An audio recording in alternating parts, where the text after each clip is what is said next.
Shalom and welcome to this edition of Revealing the Truth, where we cover the headlines, the heart lines, and biblical truth. I'm your host, Messianic Rabbi Eric Walker. What do you get when you combine more than 10 years of talk radio experience with a conservative Christian, historical constitutionalist who has an unbridled opinion, rapier wit, and a gift for the uncommon and little-known historical facts about America? That can only describe one person, and he's not only a friend of many years, host of HeartOfAmerica.net, and the author of Unknown America, Myths and Little-Known Oddities About the Greatest Nation on Earth. Michael Hart regularly appears here on the third Monday of every month at the 10 o'clock hour. You can follow him online at michaelhartshow.com. Michael, welcome to this edition, your edition of the Michael Hart Show. Well, thanks for having me. So, last 2 hours, you've been on the air. Correct. And what's the tone and tenor of the callers? Well, the last several days has been obviously concerned about the coronavirus fears going around. Is it legitimate? How extensive is it? Is the media overplaying their hand? Is the White House overreacting? And there's been more a matter of confusion than anything else, because left without a legitimate source of reliable information, people typically fill in the gaps. And so now there's been a lot of concern about the possibility of a national quarantine. You know, how long are we going to see shutdowns of schools? What's happening to the elections? As you're aware, in the state of Alabama, they're talking about moving the runoff between Jeff Sessions and Tommy Tuberville to the last week of April now. So right now we're still pretty much in the confusion stage as we unpack what this looks like, what the numbers are, and in the absence of a lot of just definable information, people are just, they're scared, but I think they're scared, kind of like FDR said, you have nothing to fear but fear itself. We're kind of in those stages. Has there ever been a time in our history where we've looked at a situation where there is what biblically would be called one world order, where the major governments in the United States get together and issue martial law, and curfews? We had curfews Sure. a couple of times in segregated places based on riots. But an overall national quarantine, overall national mobilization of the National Guard into the communities, and enforcing curfews, mandatory quarantines, so that you contain the other people's exposure to the virus. The answer to that is not in the constitutional era. And what I mean by that is, there were widespread quarantines during some of the colonial days and in the colonies back in the day.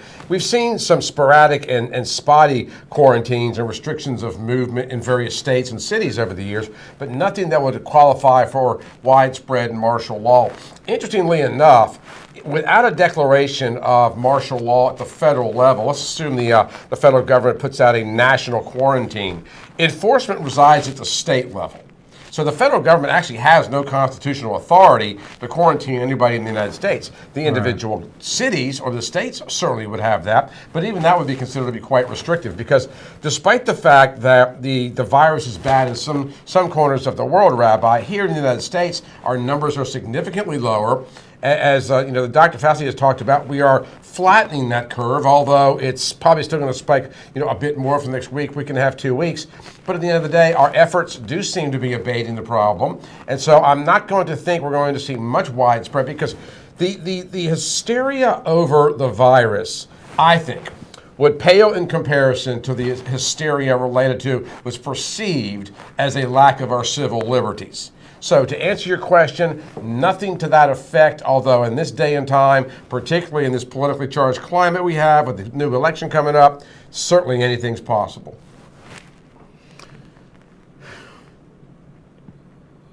We have an unknown virus that lives outside the body for an extraordinarily long time.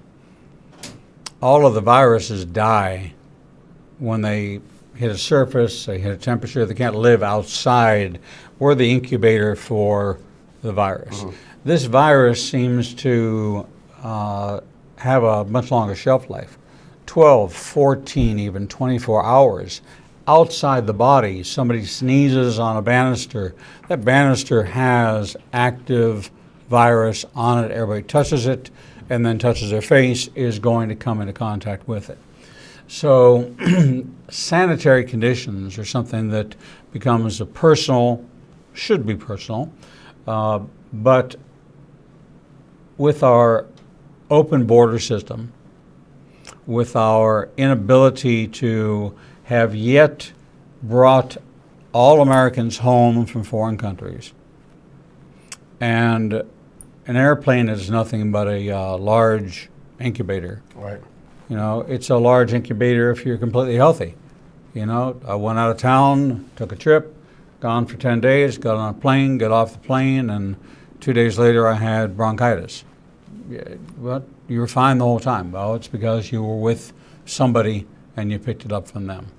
So this idea of social distancing, paying attention to the washing of hands, which is very biblical, is this something that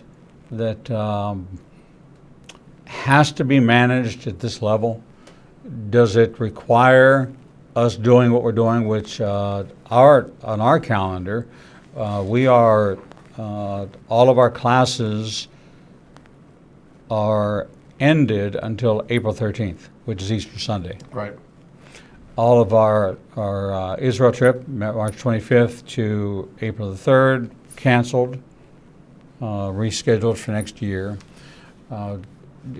These are pretty extraordinary. I mean, they're costly, and corporations are bearing a tremendous hit, as we can see by the financial markets and people's response to it and fear.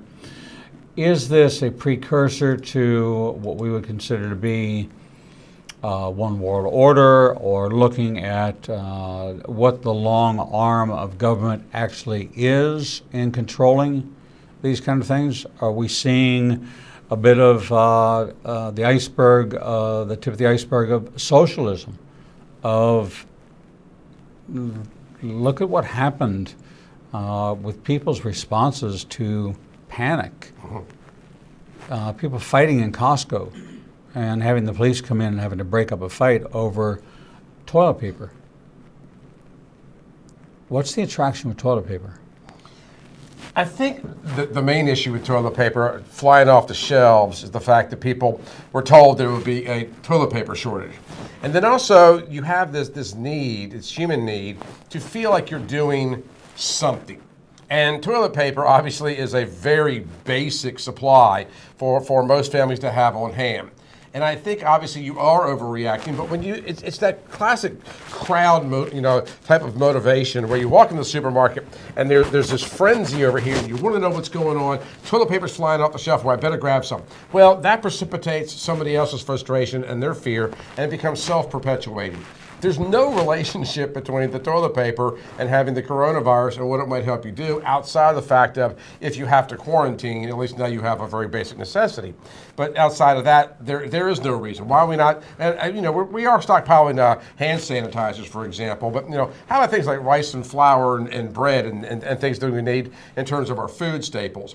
But I think it's just really more of a human response of I'm doing something, and because everybody else is doing something, that apparently is the pre-approved something to be done. But I think you're going to see a lot more come out of this, because you had mentioned the one world order thing. There's a geopolitical aspect to the response that we have here. And one of those things is the United States of America has to be the one that defeats it quicker and defeats it faster and actually diminishes that curve that Dr. Fauci has spoken to numerous times. And the reason for that is, you think about this for just one moment.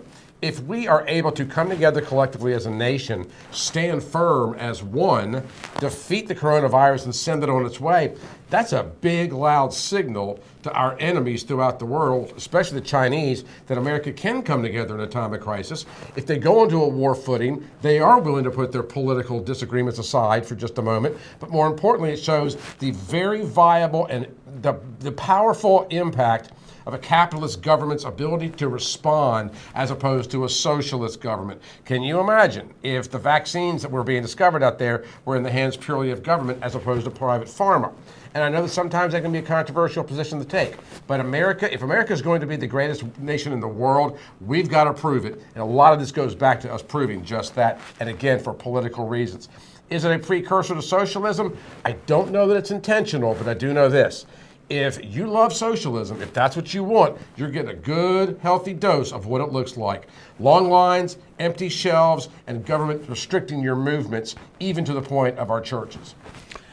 When you take a look at it, the medical industry, the president came out, Mike Pence came out, the full CDC, all the doctors, and said they've made arrangements, and they introduced the manufacturers in private business. And this is the first time the government has really allowed for private enterprise to come into the mix. The Obamacare made it a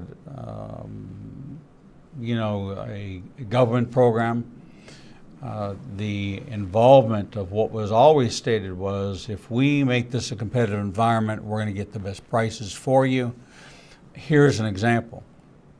We're getting Roche involved, and we're getting Becton Dickinson involved. We're getting this company involved. We're getting LabCorp involved. We're getting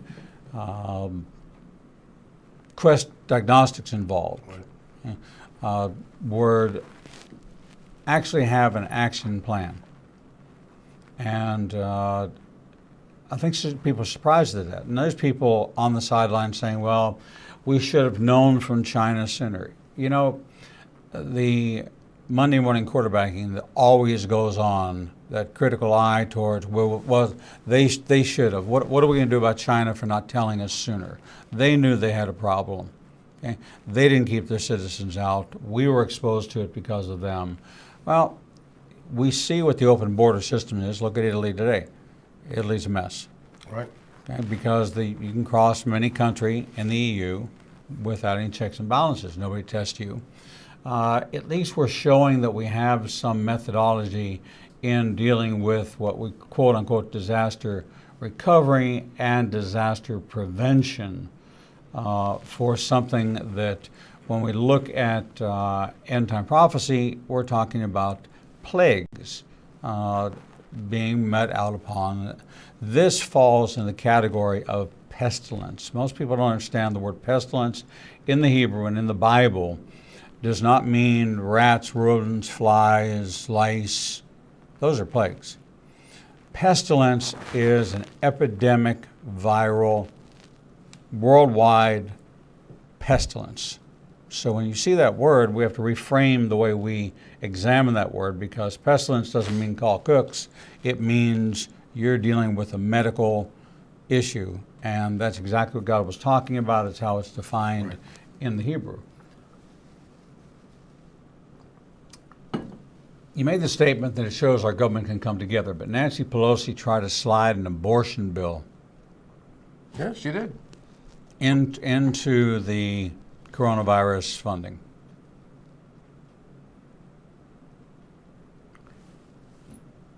She ultimately pulled it by a lot of pressure, but that's as diabolical as you get. Well, you know, it is, and I want to clarify the statement that when I reference that, I'm speaking about the American people that can come together in a time of crisis. That does not mean you're not going to have a politician exploit that crisis and go, frankly, all Rahm Emanuel on you and never let a crisis go to waste. That also, however, in my opinion, demonstrates the insidious beliefs and natures of the Pelosi's of the world, or the Adam Schiffs of the world, or the Chuck Schumers of the world, for that matter. And the fact that they are willing to take advantage of this particular crisis. So either that's, you know, an insidious behavior that's almost this dastardly, or it shows a complete, of all people, you know, Pelosi being from San Francisco, one of the flashpoints for this thing, of using that as a methodology to slide something by. Obviously, very troubling and very disturbing. But the overwhelming majority of Americans, I think, are beginning to understand that if we want to navigate our way past this, we're going to have to take the heed of what's coming out of the Oval Office and, of course, the Center for Disease Control, et cetera.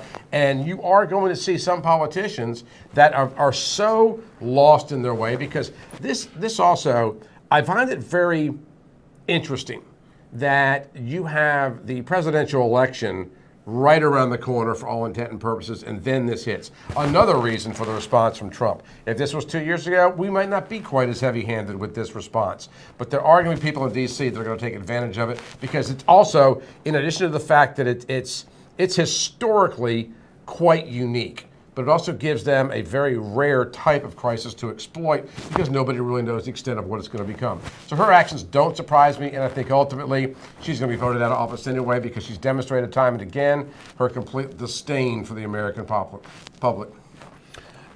Has she announced that she is not running for re-election? I have not heard that announcement.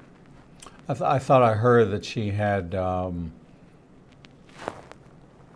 made that statement that she was not running for re-election. But nevertheless,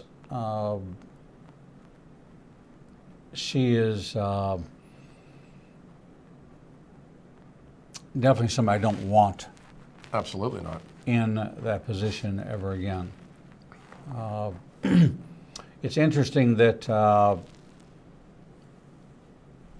on the same day, on February 28th, and I'm trying to look for this, let me look for this, and I'm going to give you the lineup of events on February 28th that put everything into action. I think it was 2/28 maybe.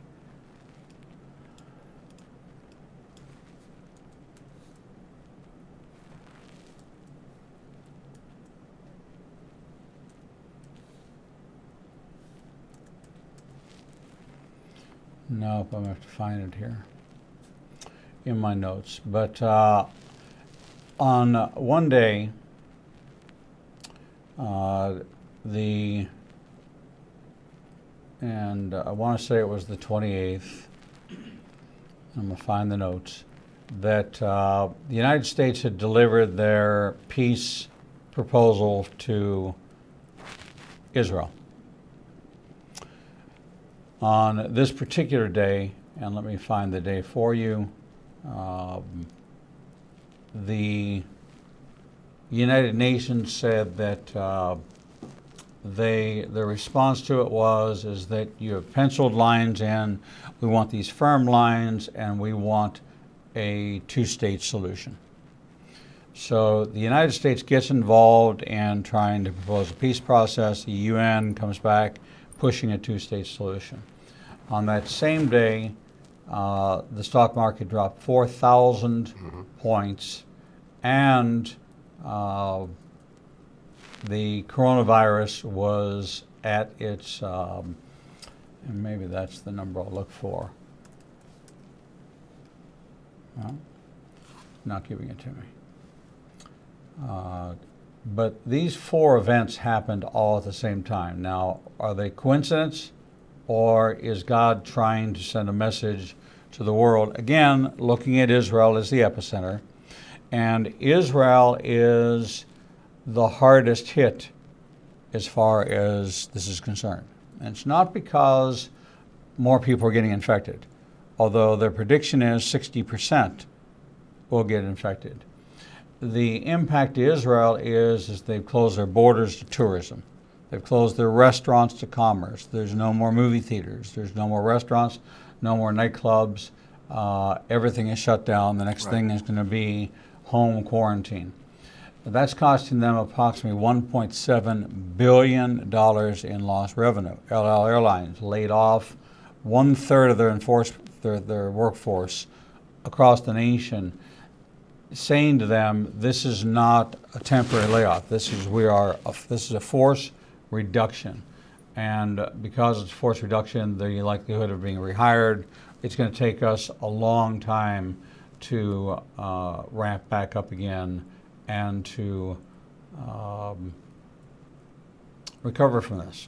So tour guides, hotels, restaurants, ministries, all those are costing Israel a fortune.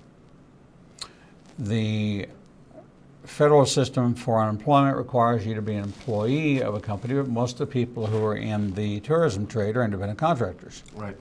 So you receive no benefit whatsoever from the government in support. So I have our guide, Edo Kanan, who has faithfully served for 30 years, who immediately, just our trip alone, which would be leaving in 9 days, is going to cost him, between his daily rate and his tips, $20,000. No other source of income, because this is what you do there. His savings can only last him for so long. So when you look at the impact to a small country of just 8.5 million that are doing everything to keep the spread of this, because first of all, you have an aging population, you have many Holocaust survivors.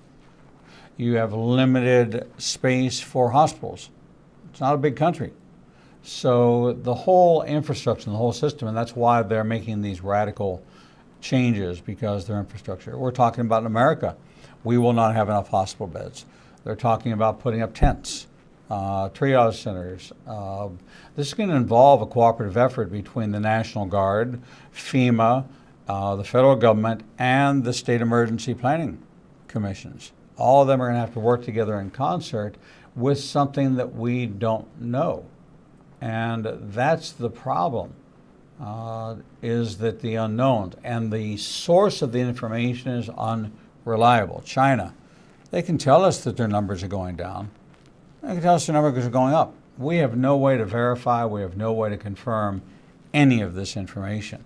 You're right. So the only thing we have is within our own communities, and what we saw was right before Alabama had their first case, there were about 34 states that were involved. Now there's 47 states that have active cases, and we have now, 22 active cases in the state of Alabama. Correct. Going from none to 22 doesn't seem like a lot, but that's 22 reported cases, treating cases. Okay? How many people are not been tested? How many people have not gone through any of this? And we just don't know what's going to happen. If you have one person in a 5-person family and you're all locked down at home and they're incubating, that's an exponential increase because all 5 will wind up with it. It's kind of a perfect storm kind of thing. Now, the mortality rates are something that are different. They're based on age and whether or not you have a medical condition on top of that. So if you take a look at the biblical aspect, what's God trying to do? We've gone to these mega churches, and the mega churches decided that they weren't going to meet. Our local churches decided they weren't going to meet. But there's many that engaged in their home, which was the Acts chapter 2 model. Are we supposed to go back to that model where we start going back into community and start going back into relationships and smaller groups? And is this a commentary from God on the way we've drifted away and our lifestyles and all those things being taken away from us? Our sports teams were our idols, our entertainment was our idols, our alcohol was our idols. All these idols are being torn down where you don't have much choice. So is this a form of divinely stimulated revival? Obviously, I am not a religious scholar, but if you were going to design, because I agree with you about the sports teams. You know, there was an announcement that came out earlier today, perhaps it was yesterday, that the teams of the Southeastern Conference, where this program originates from, would be postponing the start of spring practice. And when that begins to happen, you begin to see people have these somewhat of these meltdowns because the things that they are so endeared with and so loyal to are being stopped or terminated or postponed in this case. Is it of God? Is it of the Lord? Well, if it's not, it certainly is going to have that impact anyway. One of the things that's interesting about it is forcing people to reassess what is important. It is more or less showing that the differences that divide us, politically speaking, are not as important as pure survival of the human race. Right. And I don't want to go to the extreme of suggesting that that's a threat here.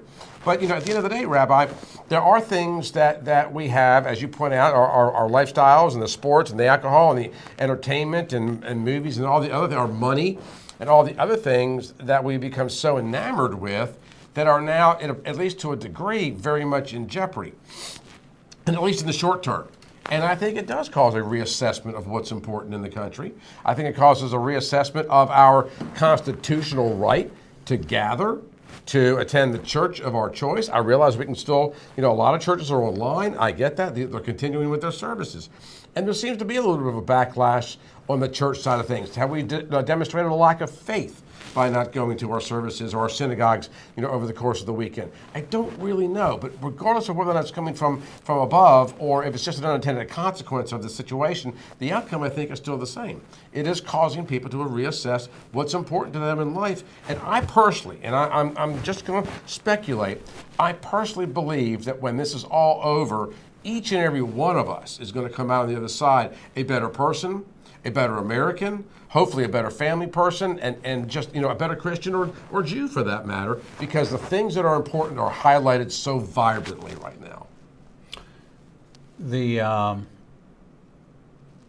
churches that we are hosted by are closing, but they're closing to sanitize.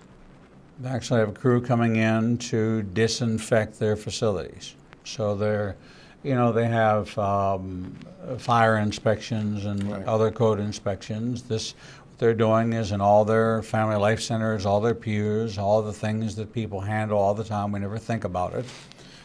They're going through, and they have somebody from UAB coming in to show them how to do proper disinfecting. Not a bad idea to use the time where they take programs and say, instead of bringing people in together who may be incubating this coronavirus, that what we'll do is we're going to create a safe place for them to come back to where they're not going to get you here off of our property. Of course, somebody may bring it in. Travel is... it's been interesting because although the airports in Europe are empty, there's still a lot of people coming home from different places, and some planes are full. Cruise ships. Some cruise ships are still full. They've quarantined many of them, and the travel industry is taking a huge hit in all this. They've canceled all cruises for at least a month. I think everybody's trying to do everything they can to keep this from being the epidemic that it has the potential of being. But it's not as cohesive an approach, and maybe it's designed that way. I mean, we're dealing with so many unknown factors that when you put together a bunch of scholars and they're saying, okay, here's the things you have to consider before you make these decisions, okay, we have information we have yet to gather. Oh, yeah. I mean, we're definitely playing it, we're winging it. We're doing it day by day. So the economic impact, of course, the stock market, is down right now into what we would consider to be recession territory. But this is an artificially inseminated recession. This isn't being stimulated because of economic growth or lack of growth. So the indices down. So the Dow Jones is down another 6%, another 1,400 points. That's 8,000, 40% drop from its high. are the financial people saying that, you wait it out and then you buy back in cheap and you make your profit that way? We've seen that happen before. What's driving this sell-off is that companies aren't going to be able to meet their numbers. Apple's closed all their stores in various places. A number of places are closing their doors and eliminating human contact. Now, I don't know if I want to eat a meal prepared in a restaurant by somebody in a back room that I can't see them cook the food. I don't know whether they sneezed, whether they, what they did. I mean, you're in the unknown, and right now, that's a roll of the dice. But it's having a tremendous impact. Families don't know how to read together. They don't know how to pray together. They don't really know what to do together. Many who are in corporate America, their income is being protected, but that can only go so far. Right. You're right. So it's hard to kind of craft a reasonable response to our audience as to, I don't even have an opinion yet, as to what we should do. Are we doing the right thing? I'm just kind of going along with the flow to watch and see whether or not it has a positive or negative effect, and whether or not we're going to start to see things like everybody's in their homes, then nobody's in their business, then is that going to bring about looting? Oh, I absolutely think you're going to see a spike in crime. And I have advised my listeners and my viewers, because we do something online as well, that if you've never considered protecting yourself via a firearm, this might be time to consider it. I'm not expecting anarchy, but there are going to be people. Something else that we're concerned about is the potential for fraud. Email fraud, telephone fraud, telemarketing fraud. These things are going to happen. And those things are probably going to survive much longer than the virus itself. A new paradigm is being developed right before our very eyes. And it will shift the way this country interacts with each other. We do business, our crime rates, et cetera. It's going to have a long, almost generational impact on our culture. We're talking Michael Hart, as we do on the third Monday of every month at the 10 o'clock hour. He is the host of the Michael Hart Show, michaelhartshow.com. You can find him on the TuneIn app. He has a podcast. And what he doesn't know is he'll be on Roku, Amazon Fire, and Apple TV, and on the in development iOS app and Android app for this program. So that's very exciting. Yeah, we're about to start this Wednesday with the full-on orientation development. About a month worth of work for us to get all the programming over to the developer, another 4 weeks. And so May the 1st, May the 15th, we'll have a Roku channel, Apple TV channel, and Amazon Fire, and apps on your local phone. So there's no reason you can't catch any of these great programs and then go back and watch them. We're going to take a short break, and when we come back, we're going to continue this discussion about the coronavirus, about the elections, about the message that is coming out of the Democratic Party. It seems to be quite defeatist, that there is no candidate that at this point can be put up in order to unseat Donald Trump. Therefore, our focus should be on winning back the Senate and making sure that the next 4 years are draining the swamp, fixing the infrastructure, and preparing ourselves for a global or national emergency. We're going to take a short break. We'll be right back. The Lord meets you right where you are, and so does Igniting a Nation's new live streaming outlets. You can now watch Revealing the Truth, Revealing the Bible, and Prophecy Revealed simulcast live each Monday through Friday from 10 a.m. to 1 o'clock p.m. Central Standard Time on YouTube Live, Facebook Live, Vimeo, Periscope, and through our website, www.ignitinganation.com. No matter what device you are using, our program will automatically scale so you won't have to miss a single program.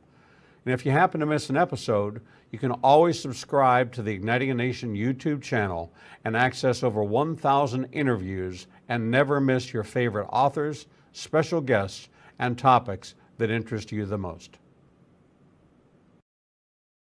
There are lots of ways to see Israel, but nothing compares to seeing the land of the book and the people of the book through the eyes of two Jewish believers who can take you on a journey that will bring the entire Bible to life.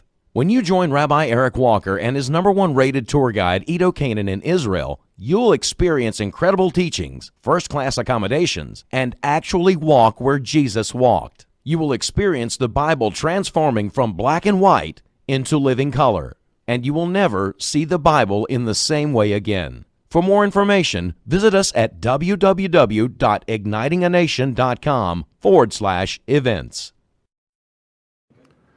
The Lord contends with what contends with you, and Igniting a Nation is committed to bringing to light each and every issue that faces a believer's life. Our live stream programming and teachings take you on a journey to finding biblical truth from a wide variety of experts who share their insights into a deeper walk with the Lord. We have assembled the most comprehensive panel of experts in the fields of prophecy, caregiving, healing from trauma, shame, and abuse, and so much more. We continue to expand our teachings and programming to meet your needs. We're committed to healing the nations with biblical truth. Visit www.ignitinganation.com to develop a deeper walk with the Lord and start your journey to a transformed life. The Bible commands us to study to show ourselves approved, but most study using Bible study tools and not actually studying the Bible chapter and verse. Igniting a Nation is pleased to present Revealing the Bible, recorded and taught each week before a live audience. We take you deeper into the actual Bible and verse in both Hebrew and English and connect the dots between the Old and New Testament. You can attend our 2 classes in Tuscaloosa and Birmingham, or watch the program every Wednesday at 11 a.m. Central Time on ignitinganation.com and all our other simulcast outlets. For more information, visit www.ignitinganation.com/events.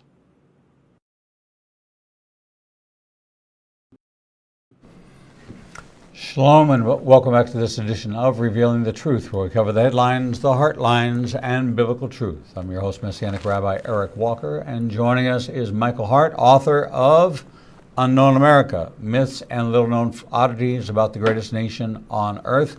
He regularly appears here on the third Monday of every month. You can find him at michaelhartshow.com. Michael, welcome back. Thank you for having me.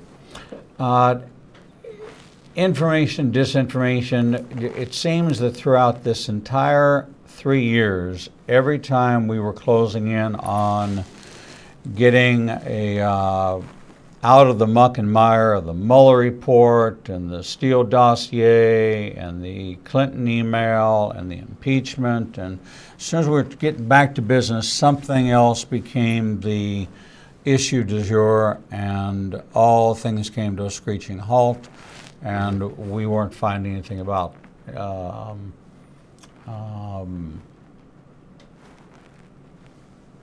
any of what was going on. I know that quite a few investigations are ongoing. Is this a blessing for us on the conservative side, where the FISA court examination, the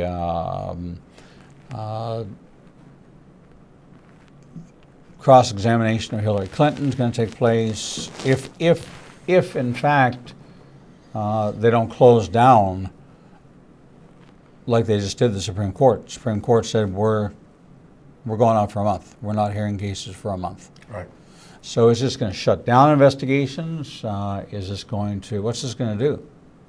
I think it's a little bit early to tell, but to answer your question, the funny thing is that if if the Democrats continue to put pressure on the Trump administration, they've talked about further investigations and then, the resistance of the investigation of Hunter Biden, for example, I think that you might very well see some kind of a public backlash, because one thing the media has done is, I personally think, kind of overplayed the hand of the coronavirus. But on the flip side of it, the illusion is still there that this is the number one most predominant pressing issue in this country today. So if the Democrats continue to try to exploit or go after Trump in an investigation sense, that could certainly backfire on them. Will it slow him down from his perspective? I don't think so, because business is still going to be conducted. We're still going to have a resolution to some of these issues. There's a reason why he tapped Bill Barr to be the Attorney General, and for as bad as things are, this is not an end of the world type of event. Things will still go on, and I think things will go on behind the scenes. I think it's got a lot of blessing aspect to it, just in terms of the way we view our family lives, our religious lives, and things of that nature. But as far as the investigations, what slowed them down of Hillary Clinton, I don't think so. The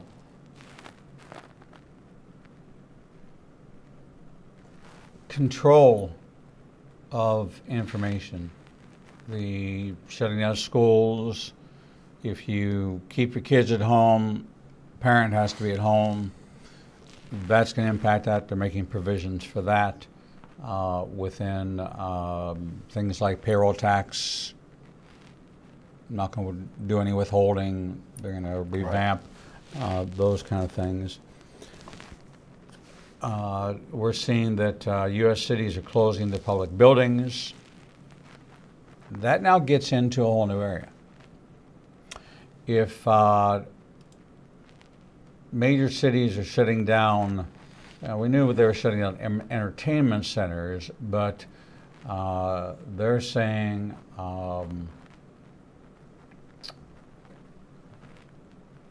public buildings.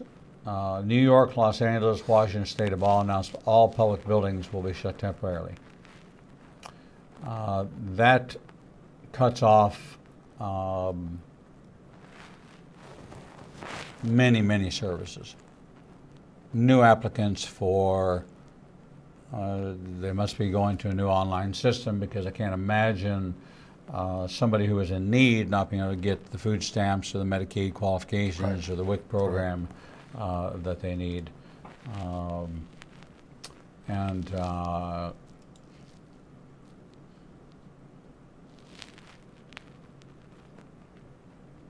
Is this going to be a global response? Is this going to be what socialism does look like? For a country this size, absolutely. There are a handful, and I do mean a handful, of countries that we would deem socialist that have some measure of success with those policies. Those tend to be the countries that are considerably smaller population-wise. Is this going to have, the effect of, it looks like socialism right now. Matter of fact, in some corners, Rabbi, it looks like communism. But, again, it really depends on how the administration responds. I believe, let's look at it this way. You have the Democrat Party, obviously, very supportive of socialist ideologies. We know for a fact that the overwhelming majority of the corporate or mainstream media supports Democratic policies. That's why I've been a big advocate of supporting programs such as this, the independent media. Despite the fact that I work under the umbrella with my radio program, under the umbrella of a corporation, I'm still independent media. I own the content, and I'm responsible for it. With that said, it seems to be that this move in this country that the Democrats have this belief, the media is continuing to disseminate that belief, and the Republicans, or in this case the Trump administration, is responding to that for fear of the backlash of, if we don't have a heavy-handed response and something does worsen, or we see a mass casualty event, then we are going to have to take this on the chin, maybe not be reelected, and then be at receive the ire of the American voters come November. So do I think that there's been somewhat of a heavy-handed response? I do, at least in the short term, but I also believe that it's going to be efficient and effective. But I don't know that some people have promoted the idea that this is a socialism test run. I don't see any benefit to this administration to do that. However, that is ultimately what we're seeing here. Again, the empty shelves, the reduction of workforce. If the federal government comes along and advances the idea of the payroll tax cuts, as well as the possibility, this has been talked about, stimulating the economy by introducing a paycheck or a temporary one-time check to all American families, that's the U.S. government subsidizing the labor force. That's very communist. Matter of fact, it borders on, and if they take control of some of these companies, which I doubt they will, Bill de Blasio last week made a comment that maybe we need to federalize or nationalize essential factories. That's a fascist move. Right.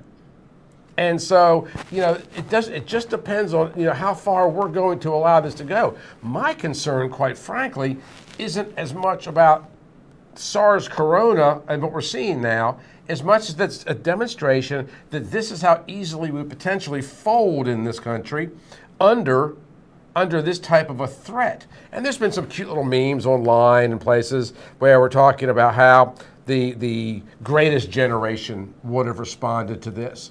And I think sometimes the younger people in this country, forget the days of World War II and the sacrifices that were made here. Certainly in one, and even to a greater extent, the Civil War and the things that previous generations have been asked to endure, contribute, and fight against.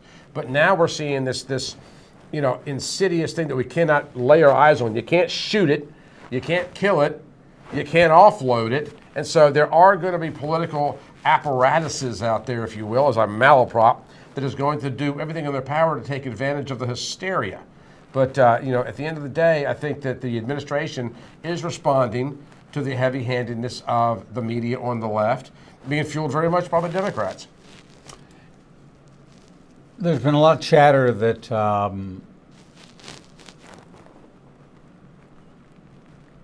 Donald Trump has placed Mike Pence in this lead coronavirus role as his exit strategy to make room to bring Nikki Haley in as his running mate for 2018 or 2020. What are we in? 2020. What are your thoughts on that? If that does happen, and by the way, I like Nikki Haley a lot. If that does happen, I would think it would be Pence's decision more than it would be Trump's. Pence demonstrated a willingness to do just that. It demonstrates also his lack of desire to be president of the United States, although as sitting vice president has historically not done that well in ascending to the Oval Office. Another aspect of it is Nikki Haley would then be very well positioned, if Trump wins re-election with her as VP, to run again as the first female president of this country. So you do have those, those particular, little aspects to that potential decision. I don't know where Pence is going to come down on top of this, but again, I like Haley quite a bit, and I think she'd be an exceptional vice president. We'll have to wait and see where Pence goes. Does this crisis require the proverbial response czar? I just don't know. I don't see it there yet, but it could also, because to me it would fall to the purview of Health and Human Services anyway. But it also seems that, politically speaking in this country, when there is a national crisis that affects us all, whether it's the opioid epidemic or whatever, we tend to start czaring things. And I think a lot of times that's done to assuage the concern of the population as a whole. Could it happen? Sure, it could. If it did happen, would it disturb me? Absolutely not. Is there a strategy in there that says I give Mike Pence 2 years to campaign? That I take him out of the White House, I free him up to go out and make glad hand, become the head of the RNC, get out there, pull the party together, get to the little bit left of centers, pull them back into it because I'm the kind of guy, and kind of position him to come back in. Here's my thought on that, and this is purely speculation, purely one man's opinion. I think that Bernie Sanders is one of the most disturbing candidates we've had for president in many years, if not our history. But he does possess one thing, at least in terms of his craziness. And his craziness is charismatic, and it's intoxicating for some. Donald Trump has a measure of charisma. I've met Vice President Pence. There's pictures of him on my website with my wife. I've been around. I know a lot of people. I have friends that work within the Trump administration, and I speak to them frequently, almost every week at the very least. I don't know that a Mike Pence has the charisma to go out and come back in and reinvigorate a voter base. I think that he wants the presidency. His best chance would be to be catapulted into that office coming off of the vice presidency, as opposed to what would be perceived as a brand new, fresh candidate while Nikki Haley is installed as vice president. I think he's a great asset to the country, but I just don't know that he is able to capture the imagination, or he has that celebrity quality about him that going silent for all intent and purposes for 2 years would benefit him. It's an interesting scenario because you're hearing a lot of discussion, kind of back channel discussion about why is Pence ought to. I think he's been put in this position because you need a White House voice if this is a national crisis, and the president's strength is in international foreign affairs, negotiating all the things he does and has done well, then putting him in charge of a national emergency is not the best use of a president's time. It distracts him from his role, right, which is what the vice president is supposed to do. Over the years, and this does not apply to my current physician as much, but over the years, I have had a couple of different doctors that were both women, and for whatever reason, I always tend to gravitate towards the female doctors. I don't even know why that is, but that notwithstanding, both of them had very dry approaches to their bedside manner. Almost to the point, never to the point of being insulting, but just to the point of being just rather blasé. They didn't excite easily, and when I go in there with what I would think I had some kind of malady coming back one time, I'll give you a real quick example. I know we're getting tight on time. This has been 20 years ago. I thought, do I have cancer? Because I wasn't feeling good. I went to the doctor, and my doctor looked at me and she said, "Michael, really? Cancer? Come on." And I took that as kind of a sign of she's not concerned, so I'm not going to be concerned. My suspicions did not bear out, thank God. But the point is that she had such a relaxing and soothing demeanor about her because she was so unbelievably boring, quite frankly. I think that Pence brings a little bit of that. I think in times of crisis or need, you need someone that is not easily excitable. Somebody that is, willing to take the role of leadership, take the reins, and make things happen without showing, any type of heightened or, perhaps overinflated emotion around that particular issue. Somebody like a Donald Trump, for example, he doesn't leave much to the imagination, and I don't know that you would want a Trump tweeting about coronavirus. And sometimes some of the sometimes questionable things he puts out there related to his viewpoints. But in the case of Pence, I think he's a fantastic and the obvious choice. Mm-hmm. I agree with you. North Korea, Iran imploding because of this coronavirus. They have nothing to contain, nothing to treat. So you have them in a stage of complete upheaval. You have, in the Middle East, you've got Saudi Arabia stepping up to the plate, trying to become the dominant oil force. We get to see the benefit. Our gas prices are $1.90 a gallon. We haven't seen that in a long time. Right. And they're talking about selling part of our oil reserves to make some money, because we own them at such a low price. Mm-hmm. So it seems like there's places in the economy to stimulate revenue. People who are in the tourism businesses, the travel businesses, and the retail businesses are the ones who are going to suffer. That's a huge sector. So, we're going to have to, I guess, assess the impact of this in such a way that we have not processed any other action like this. And will it bring us to the brink of the haves and the have-nots, or those that are financially able to survive this and those that are going to be financially bankrupted by it? People are losing their jobs. People are being laid off. People are being sent home. There'll be benefit extension programs by the government, but does that then put us back into the Jimmy Carter years and we start all over again? It's certainly possible. It's what got us the malaise speech. It is also possible that we might be creating a new ward of the state class. People that otherwise would not be there. A lot of people live very paycheck to paycheck. You're right about the independent contractors. It's going to hurt some people. Luckily, the United States dollar is the reserve currency for many of the countries throughout the world. We have an economic platform here that allows us to support these people, at least in the short term. I would like to see the private community get a little bit more involved. We hear about these multi-billionaires with all the money. How about a little love for one's brother? These are things we might want to have. And I realize, that's not necessarily the most hard right belief that there is. But these are unique, exceptional times. And we cannot allow those that are our fellow Americans to suffer any more than they already have to, because regardless if this thing ends this week, we're going to see suffering come from this for the foreseeable future because of the damage that's already done. And it's going to be a challenge for the future of this country, and that's one of the reasons why we have to, as we often do, pull together. And I'm not talking about politicians getting on the Capitol steps and singing God Bless America. I'm talking about at the grassroots, community, one-on-one American level.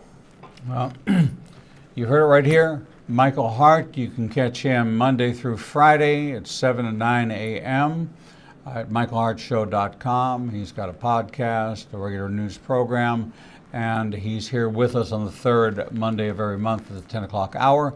And this is why we have him on, because it's fast-paced, upbeat, and we cover the material. Michael, thank you so much for being with us. Look forward to seeing you next month. We're going to take a short break, and when we come back, we'll bring you the next edition of Revealing the Truth.